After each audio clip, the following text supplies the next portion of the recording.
Maharlika Funds oral argument canceled. Supposedly July 8. Ang sabi dito, the Supreme Court has announced the cancellation of the oral arguments on the petition, questioning the constitutionality of the Maharlika Investment Fund of the administration of President Ferdinand Bongbong Marcos Bangag.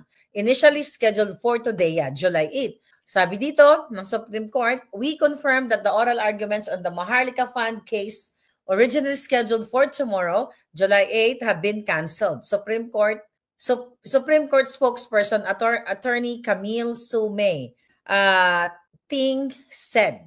Ano na naman yan, mga kababayan? Ha? Bakit na naman, mga palangga, ay kinancel yung oral arguments na yan?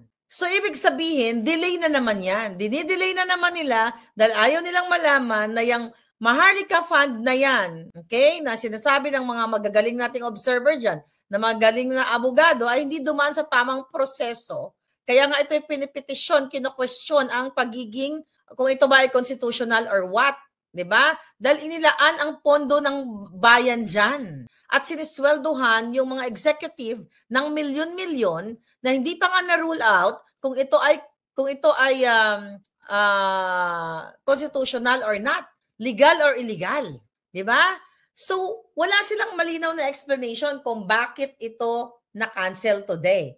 Today dyan, June 8 sa Pilipinas. Although, sinasabi ng Supreme Court, itong Attorney Camille na nga ito, na, my God, na wala dun sa calendar nila yung oral arguments na yon. Pero bakit hindi sila transparent? Bakit hindi sila sabi anong reason? Ito ba ay pinigilan ni Lisa Tanas, ni Bangag, ni Sandro, ni Sandra, ni Tambaluslos? Dahil sila lang naman ang nakikinabang dyan sa lahat ng pagnanakaw, kadyutahan na yan. Mga kababayan, ito'y usapin ng pera ng bayan. Ito ay usapin ng billions of pesos na pondo ng bayan na ilagay dyan sa kadyutahang Maharlika Fund na yan. Di ba? Tapos ngayon, kina-question na bakit yaan ay nilaan ng pondo ng gobyerno dyan na ito ay hindi pa masabi kung ito nga ay legal or what. Kasi nga pinondohan niya ng pera ninyo. Marcos Bangag, yan ang una-una nilang binida sa zona nila na nagkaroon ng Maharlika Fund na yan. Ano? Kumita ba Pilipino dyan? Kasi ang sinasabi nila dyan, yung pera na yan, i-invest, di ba? Domestically and internationally para sa Pilipino. O, nasaan na ang dividendo? Nasaan na ang kita? Wala nga. Kasi alam naman natin na ang bangag na administrasyon, yung mga alpoterang bangag, ayan ang tawag natin sa kanila. Kasi nag-aalpot-alpot naman silang lahat dyan, di ba? Ang mga alpoterang bangag, para hindi nyo makakalimutan kung sinong punot dulo ng salitang alpotera, di ba?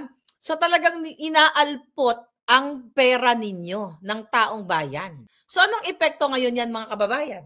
Ha? Anong effect niyan? Bakit nawala sa kalendaryo ng Supreme Court? Sino ang kasabwat ng Satanas? Bakit hindi nila maipaliwanag? Bakit nawala yan? Bakit itinigil yan mga palangga?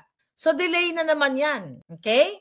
Delaying tactics na naman. Kawawa na naman yung Pilipino. Kasi nga, kung maririnig natin yung oral arguments, doon natin mababakbakan, doon natin mahubaran yung mga alpot na sumasalsal, okay, ng pera ng bayan. Tama ba yung yung mga inaalpot ang pera ng bayan. So, hindi tayo nagkaroon ng chance na marinig kung sino ang salarin. Nasaan ang transparency? Ha? Wala naman transparency ang gobyernong ito eh. So, ito'y nagpapatunay na may nagkokontrol sa Supreme Court bakit hindi maipaliwanag nila kung ano ang kadahilanan na inantala o dinelay nila. Si Lisa Tanas ba ang nagkontrol? Si Bangag Jr. ba? Si Sandra ba? Si Tambaloslos ba? Sige nga, Marcos Bangag pa rin ito. Kaya ang Korte Suprema, mahirap talaga pagkatiwalaan dyan. Dahil, di ba, yung patungkol naman dun sa motion, di ba, ni Pangulong Duterte nung time na kinidnap siya, nung March 11, dinili din ng Korte Suprema.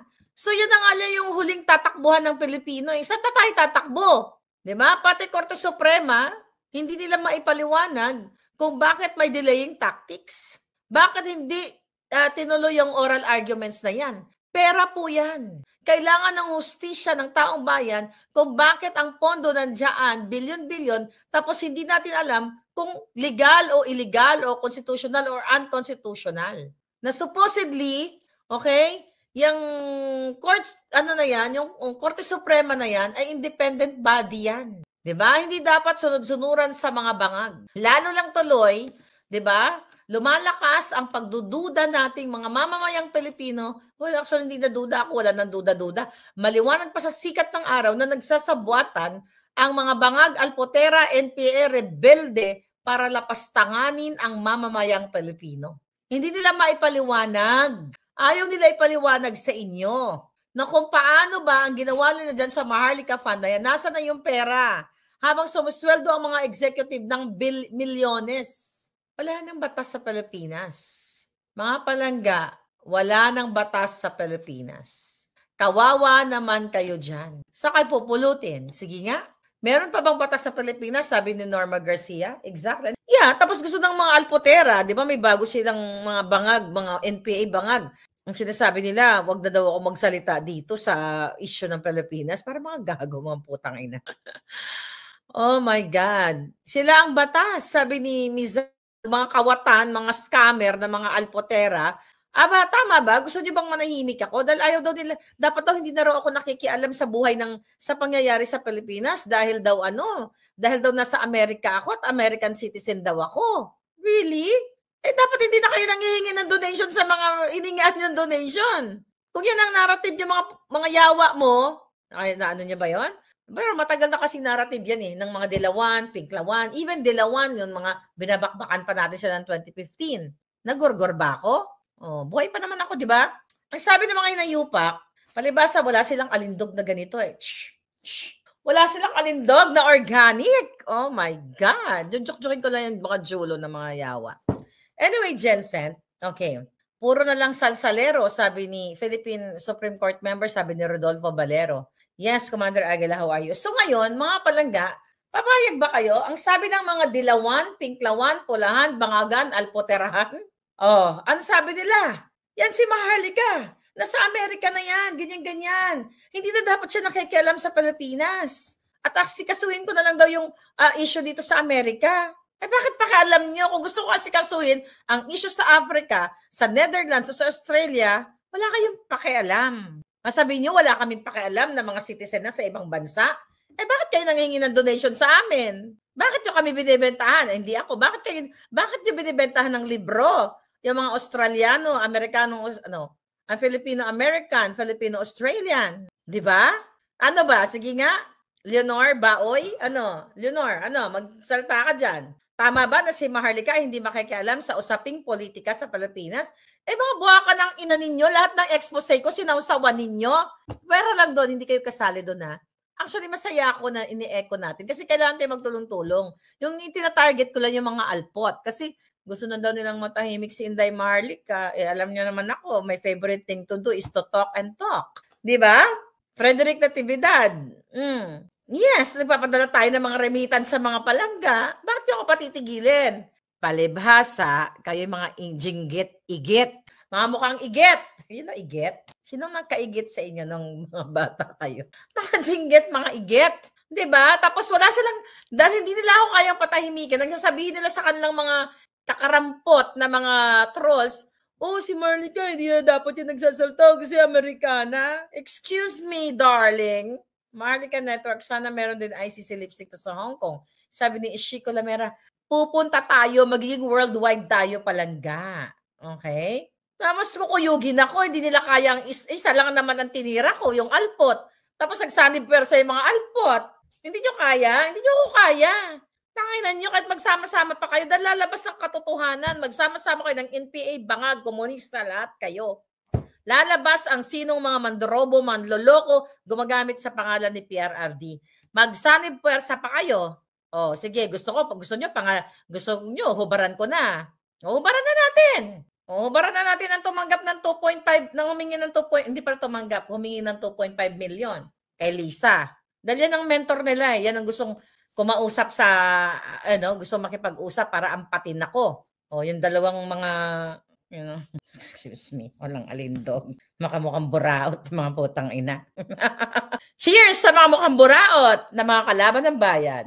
Sige, medyo ano lang, subtle lang ang tira ko. Okay, ganito kasi yan. O para na natin, totoo naman. Dahil galing naman sa kanya yung information. Okay, total, nagkampi-kampi kayo, mga scammer kayo. Okay, nagkampi-kampi kayo, mga hinayupa kayo, o di ba? O gadon, nasaan na? Yung kotse, naibenta na.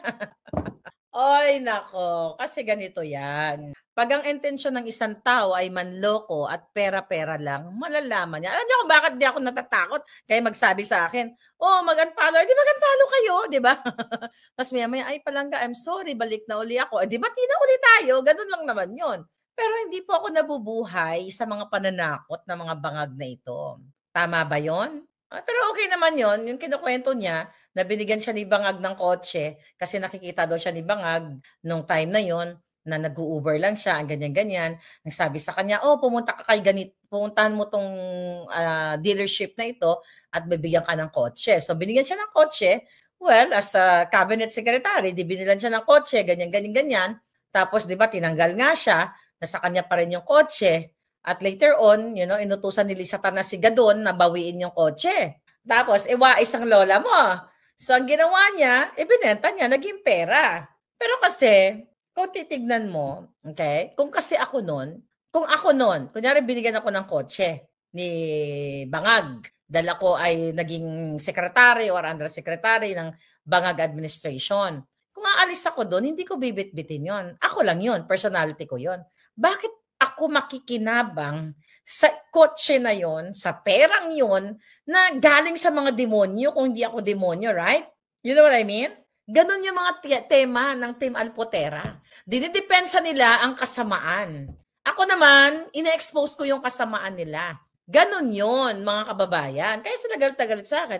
Eh kahit magtulong-tulong pa kayo, magpapabeauty na lang ako, right? Okay. ICC, Iconic Claire Collective. Be iconic, be the revolution. Diba? Ganun ang mga dramatization natin. Iba talaga ang kalindog mo, madam, sabi ni Josa Alia. Eh, Josa ka rin naman palangga. No. Ang sa atin dito, alam nyo, I still follow you, sabi ni Lynn and Xiong, alam nyo, yung mga nag-gaslight dito, akala niya apektuhan ako sa mga kajotahan na yan? No. Sabi ko, sino pa ba ang pwede kong banggain? Binangga ko na mga mamamatay tao, ang mga kriminal. Oh, unless ito, kung mga kriminal ito, malapit na maging kriminal dahil kakasuhan ni Cathy yan. Good luck sa inyo. Hinamon-hamon nyo pa yung kaibigan ko, wala namang ginagawa sa inyo. Imagine nyo, dahil kaibigan ko, aawayin yung mga pangit kayo. Maligo nga muna kayo bago kayo mga away. Kasi ako, bago ako makipag-away, mabango ko. Diba? I really love it. The ICC. You have to get your, very soon, ha? Okay.